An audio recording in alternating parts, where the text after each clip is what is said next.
ఓం నమ శివాయ, శ్రీమాత్రే నమ.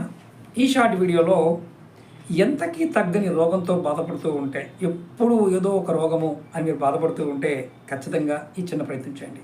మీరు ఇల్లు ఊడ్చే చీపురు ఉంటుంది కదా, ఆ చీపురు మీ పేరు ఉచ్చరిస్తూ తలపై నుండి కాళ్ళ వరకు అంటే 7 సార్లు, తలపై నుండి అంటే పై నుండి కాళ్ళ వరకు 7 సార్లు దాన్ని దిష్టి తీయండి, దిగదొడచండి.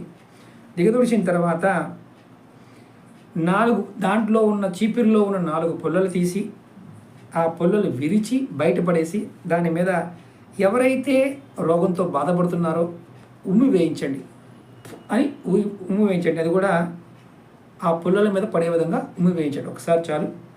ఇలా చేస్తే రోగికి తగిలిన దోషం పోతుంది. అంటే కొంతమందికి దిష్టి దోషం వల్ల కూడా కొన్ని ఇబ్బందులు వస్తాయి. అలాంటి దోషంతో ఉన్న రోగాలు తగ్గిపోతాయి. ప్రయత్నించేయండి, ఫలితాన్ని పొందండి.